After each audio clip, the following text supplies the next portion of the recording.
and welcome to the video. In today's video, I thought I would just kind of take you guys through, a little bit of a day in the life, show you guys some eating, show you guys some training, and basically the normal things that I do on a daily basis. I was like thinking about it, and I'm like, what am I going to do for a video today? And then I thought about it, and I'm like, I don't really do much more than just like eat and train throughout the day and work a little bit too. So I thought I would take you guys through a little bit of the food, a little bit of the training. So sit back, relax, and enjoy the video.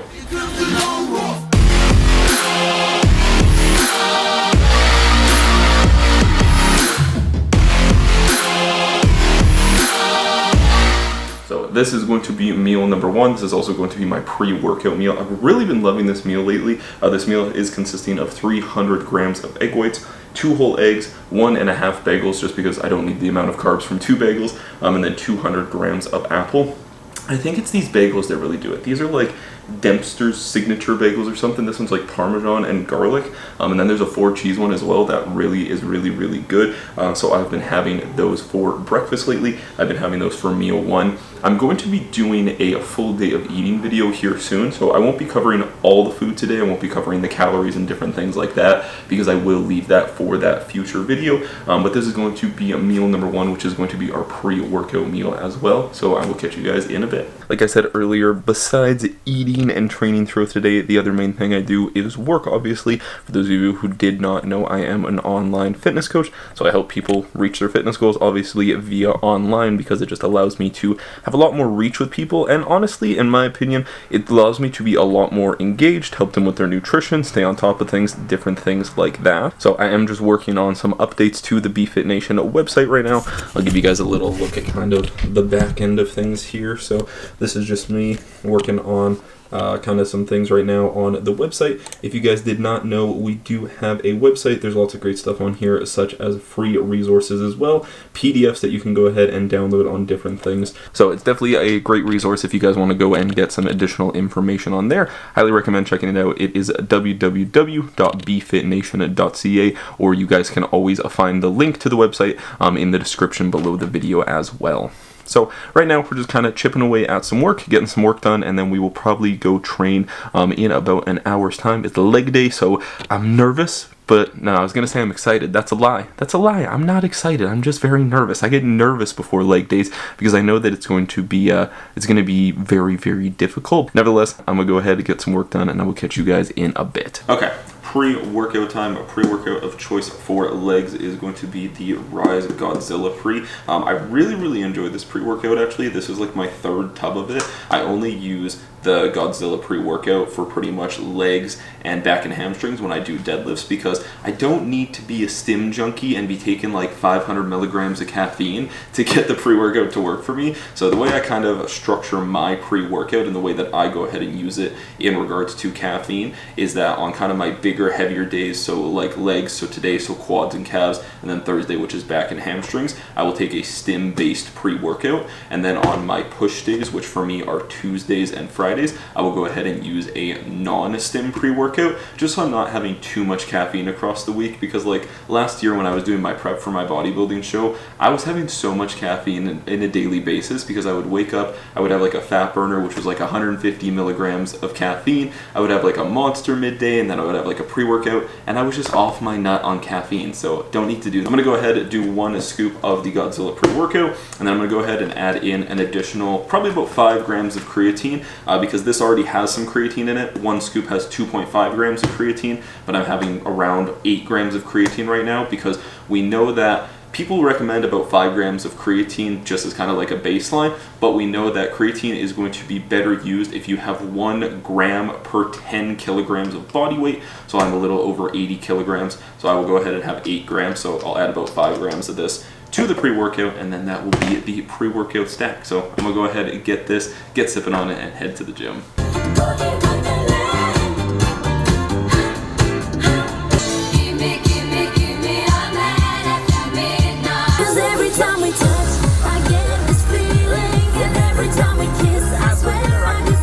I hate how much goddamn anxiety leg day gives me. I don't know why. It's like, it's not like I haven't been doing legs for, you know, the past like 5-6 years, but for some reason I still get like butterflies before leg day. Does anyone else still like get butterflies before leg day? Comment down below and let me know. But I'm sat here right outside the gym and I'm about to go in and I'm just like, God damn it, like this is gonna be hard. I know it's gonna be hard, but once I get it done, 2 things. 1, I don't have to do it for another week. Number 2, you definitely feel really accomplished once you do like a hard leg day. You know that you just like did something that not a lot of people can do. But you know what? We jammed on the way here. We had some good tunes. We got our pre-workout in, and it's time to go smash it. Okay, hopefully you guys can hear me with the music and whatnot. So we just finished warming up. So I did about 10 minutes on the treadmill, and then just did a little bit of a dynamic warm up. I think it's really important that you warm up before your workouts. So make sure that you're taking, you know, 5-10 minutes doing a little bit of a warm up. So first exercise we're going to be starting with is going to be a seated hip adduction. So this is a really fantastic exercise, and the reason that I like starting this first is for a couple of different reasons. So first of all, I think it's a fantastic exercise for really getting those hips warm, because you're really getting a good range of motion with them. You're warming up the hips, you're getting some blood flow in there, so you're going to perform your other exercises better. Number 2, it's a very low fatigue exercise, so it doesn't build up a ton of fatigue such as like a hack squat or a leg press is going to, so we will still be able to perform those exercises later in the workout to our absolute maximal, because we're not going to use a ton of energy doing this exercise. Third reason is as we go throughout our workout, our ability to get that muscle short is going to diminish, so we want to start with this exercise so that we can get that muscle nice and short, get those adductors nice and short, and really get the most out of this exercise. So let's dive into it.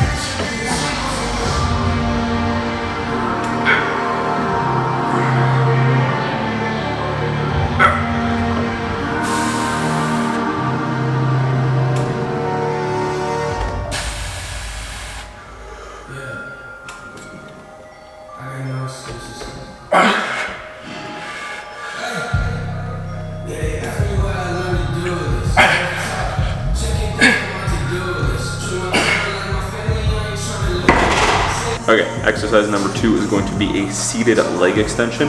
Now, a lot of people would usually put this exercise later in the workout, but I put it closer to the beginning of the workout for a couple of reasons. The main reason is going to be, like I said with the seated hip adduction, is the further we get into the workout, the more fatigued that muscle is going to get, and it's going to get harder to get it into the fully shortened position. The leg extension is the only exercise where we can get that quad into the fully shortened position. If you think about a leg press or a hack squat, you're not going to be fully extending your leg, or at least you shouldn't be. So this exercise is great for getting that quad into that fully shortened position. But if we were to put it further in the workout, it's going to be a lot harder to get that quad into that fully shortened position. So I like to put it as my second exercise. A couple things you want to focus on with this exercise is going to be really pulling yourself down into the pad. A lot of people's butts start to come off the pad and they're just swinging that momentum upwards. They're using the momentum to swing their legs upwards. So I actually like to use lifting straps to really pull myself down into the pad. The other thing I'm going to be focusing on is really holding at the top, pausing for a moment when it's in that shortened position, coming down, pausing while it's in that lengthened position, and same thing. It's about tempo. It's not about just swinging weight around from A to B. It's about moving that weight with intention. So let's dive into it.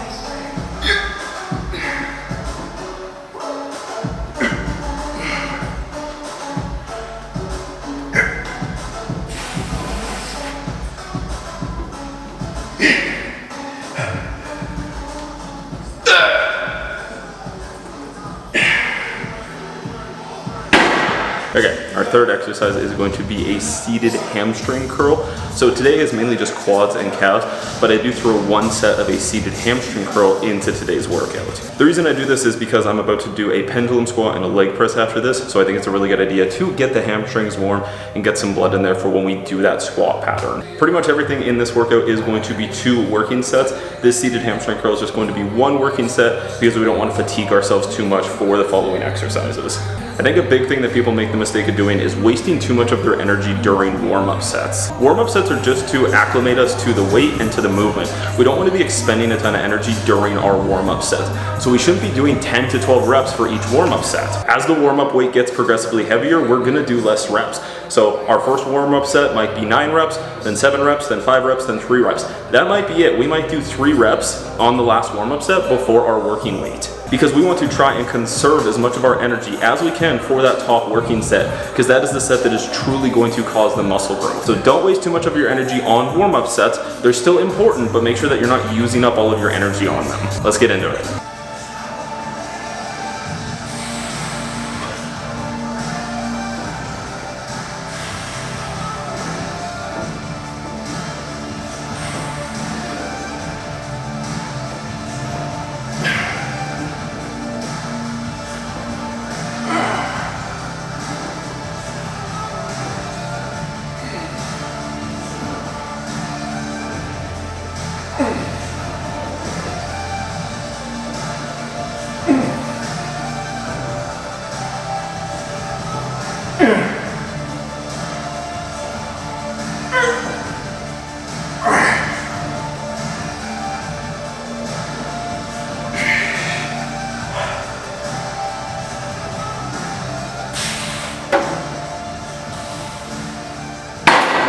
Okay, our fourth exercise is going to be a pendulum squat. So now we are getting into the big kind of meat and potatoes of this workout.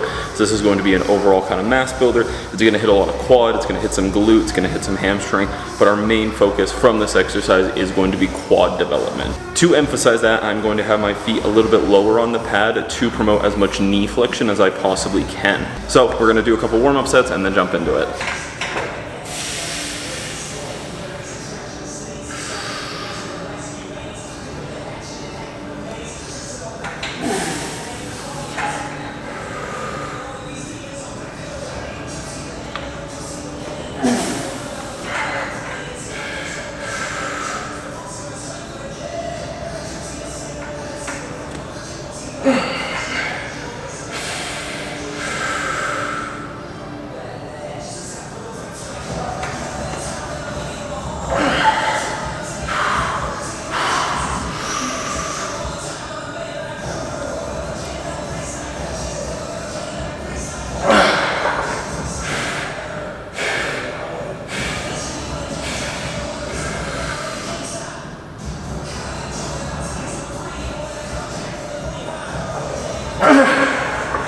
Okay, exercise number 5 is going to be a squat press. It's just a version of a leg press, but we're going to be doing that for our 5th exercise.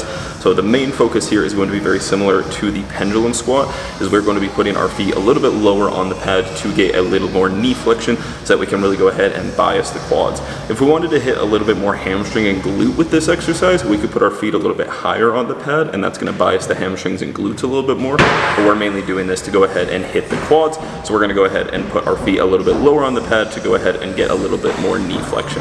So let's go ahead and dive into it.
Our sixth and final exercise is going to be a seated calf raise. Probably one of the biggest reasons I see that people cannot grow their calves is because they're using the stretch reflex. So our calves have a stretch reflex, so when we get in the bottom there, we have that stretch reflex and we're gonna kind of bounce out of it. If you're always doing that when you come into the bottom of your calf raises, you just bounce out of it, you're not getting natural tension on the muscle and it's not going to help you grow them.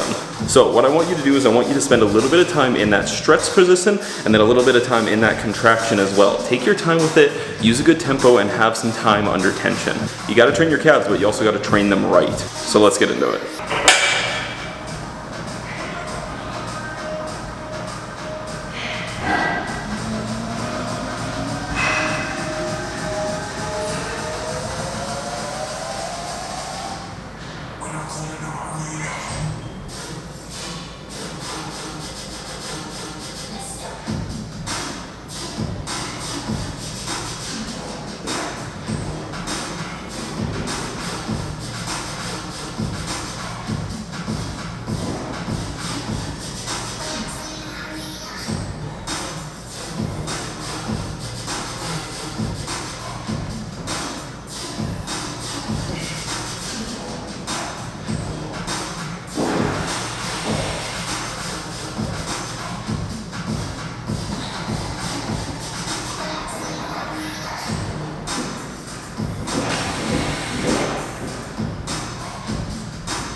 Okay, leg workout is done. Wasn't bad. It was kind of like middle ground there. Numbers are slowly starting to climb up.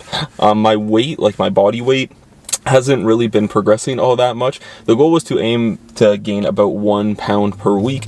I ended my diet around 190-ish pounds, and this is the start of week 5 of my off season. And I'm only right around like 192 pounds, so I've only gone up like 2 pounds over the past like 4 weeks. So it's only been like half a pound a week as opposed to a pound a week. So with that, obviously means that my lifts aren't going to be exploding through the roof, but as long as I'm making slow, steady progressions in my weight when it comes to my exercises, then I'm pretty happy. Or if I'm matching the reps and weight that I did the session before, then I'm happy as well, as long as I'm not regressing. That's kind of my main concern right now, because like I talked about in my off-season breakdown video, the goal this year is to not get as heavy. I was 225 pounds at the end of my last off-season. I don't need to get that heavy, or I don't need to get that fat, because then that's just going to put me in a bad position for my prep this next year. So plan is now gonna head home, get some food, and then I guess we'll see what else happens. So catch you guys in a bit. The sun's coming out. Yeah, exactly. Oh, it's peeking out like that. Peeking back up. No, it's good, because the sun's that way. It's hitting me in the face. It's like, whoop-pow, look at my sexy ass. Okay, we are just out for a walk right now. My step goal right now isn't like too crazy high. Right now it's right around like 13,000 steps per day. I know that sounds like a lot, but I do count my cardio in the morning towards my step goal, because like I do an incline treadmill walk for like 35 minutes. So I do count that towards my step goal for the day. So it really doesn't end up being a whole lot at the end of the day to go for the walks to finish off that step goal. But yeah, so just out here for a walk right now. It's actually been really nice, which is good, because it felt like a couple of days ago, like fall hit us very, very fast. Like it was like 25 degrees out a couple days in a row, and then bam, it was like +6. And I was like, as much as I like fall, I wasn't quite ready for it that hard. So it's really nice today. It's like 25 degrees outside again, and gonna go for a walk. We're kind of over by this little lake that's not too far from my place. I would love to fly the drone here, but there's regulations against flying the drone here because we're close to the airport, so like planes fly right over top of us. So I understand why I'm not allowed to fly, but it does still kind of suck. So. And just like that, it is a couple days in the future. I was watching back and realized that I didn't record anything after we went for the walk. Didn't really end up doing a whole lot after that, just ended up coming home, making my final 2 meals for the night. But like I said, I'm going to be saving a lot of the food for a full day of eating video, which I will be doing very soon, so do keep an eye out for that. But other than that, yeah, I hope you guys enjoyed the video. I hope you got some value from the quad workout. But as always, make sure you guys drop a like on the video, subscribe if you guys are new around here for tons of content just like this. Other than that, I will catch you guys in the next video. Peace.